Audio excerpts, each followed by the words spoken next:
Good morning guys. এখন আমি আপনাদেরকে একটা ভিন্ন ধরনের জিনিস দেখাবো, যেটা দেখলে আপনাদের একটা ভিন্ন টাইপের আইডিয়া হবে। Let's go. এগুলো সব ভারতীয় গরু, যেগুলো চোরাইভাবে বর্ডার ক্রস করে বাংলাদেশের ভিতরে ঢুকানো হয়েছে। গরুগুলো অনেক বড় সাইজের। ঠিক আছে, একটু পরে আপনাদেরকে ক্লিয়ারলি দেখাবো, জাস্ট একটু আইডিয়া নেন।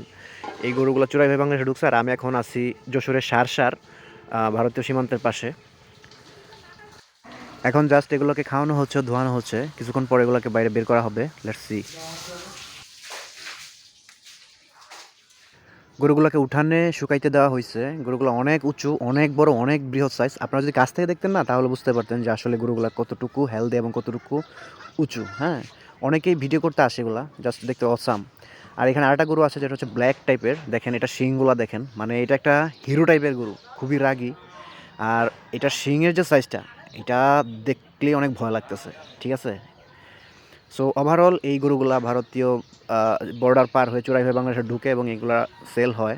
ঠিক আছে, তো আমার অনেক ভালো লাগলো যে এরকম কাছ থেকে তো বড় বড় বৃহৎ সাইজের গরুগুলো দেখতে পারলাম। ঠিক আছে গাইস, তো আপনারা অনেক এনজয় করছেন আশা করি।